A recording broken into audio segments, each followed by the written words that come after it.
সরকারি বন্ডের চাইতে কম টাকা পাই, আবার সর্বস্বার্থ হওয়ার ঝুঁকি থাকে, ব্যাংকের চাইতেও কম টাকা পাই এবং সর্বস্বার্থ হওয়ার ঝুঁকি থাকে, তাহলে বিনিয়োগকারীদের জন্য জায়গা আসবে না। আমার মনে হয় যে পুঁজি বাজার, এটা যতটুকু আমি বুঝতে পারি যে পুঁজি সৃষ্টি করার জায়গা, এবং এইটার মধ্য থেকেই আসলে মূলত উৎপাদনশীল খাত পুঁজি সংগ্রহ করবে। সেখানে তো পুঁজি বাজার নাম হয়েছে, এবং সেই পুঁজিতে কিন্তু অংশ নিবে সাধারণ মানুষ, যারা ছোট ছোট বিনিয়োগকারী।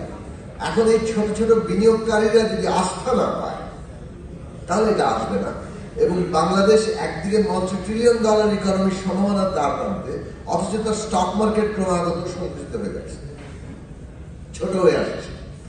এর মানে হচ্ছে যে আমরা এই সম্ভাবনাটা টেক অফ করার মতো জায়গায় আসলে পৌঁছায়।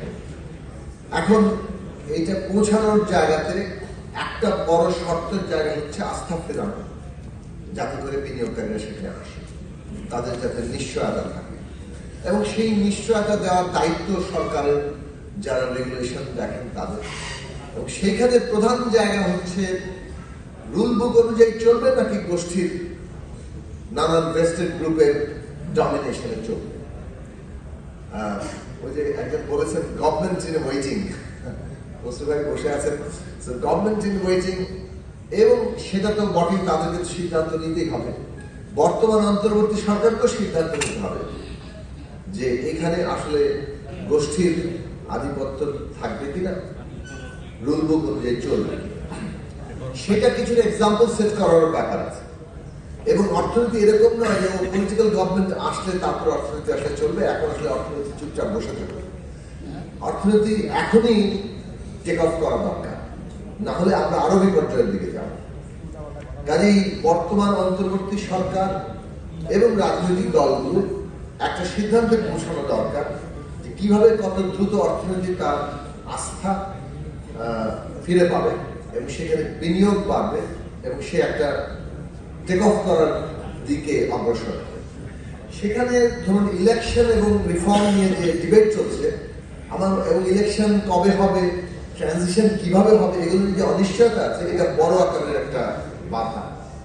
এই বাধা থাকলে ইকোনমিতে, মানে রাজনীতিতে স্থিতিশীলতা আসবে না, অর্থনীতিতে তার প্রভাব পড়বে না। সে কারণে এই দাবিটা আছে। আমার মনে হয় রিফর্ম এবং ইলেকশনের পরস্পরমুখী যে মাঝে মাঝে অবস্থার সৃষ্টি হয়, এটা মানে এটা বক্তৃতায় যেভাবে আসে তাতে মনে হয় যে কখনো কখনো রিফর্ম এতই গুরুত্ব পাচ্ছে যে ইলেকশন আন্ডারমাইন হচ্ছে, আবার কখনো কখনো ইলেকশন এত গুরুত্বপূর্ণ হচ্ছে যে রিফর্ম যেটা এজেন্ডাতেই নাই। দুটোই আসলে ঠিক না, এবং কোনো দলই বলছে না যে আসলে আমরা কেউ কোনো রিফর্ম চাই না। প্রত্যেকেরই রিফর্ম এজেন্ডা হিসেবে আছে, আবার ইলেকশন একটা জরুরি প্রশ্ন হিসেবে সামনে আছে। সুতরাং দুইয়ের উপস্থাপনাটা এমন ভাবে হওয়া উচিত এবং গভর্নমেন্টের সেখানে ফ্যাসিলিটেট করা উচিত যাতে করে কনফিউশন দূর হয়। আমরা প্রয়োজনীয় রিফর্ম করে ইলেকশনে যাচ্ছি এবং ইলেকশনের মাধ্যমে আমাদের রিফর্ম কমপ্লিশনের দিকে আমরা যাব।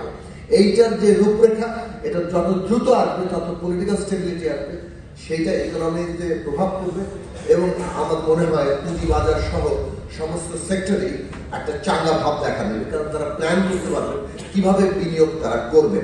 এইটা খুবই জরুরি, এবং এই বিনিয়োগ পরিকল্পনার সাথে পুঁজিবাজারে যাতে সাধারণ মানুষ আসে সেটা এনশিওর করার দায়িত্ব বর্তমান গভর্নমেন্টকে নিতে হবে, যাতে করে এর ফলো আপ পরবর্তীতে গভর্নমেন্ট ইন ওয়েটিং যারা আছেন তারা সেটা কন্টিনিউ করেন।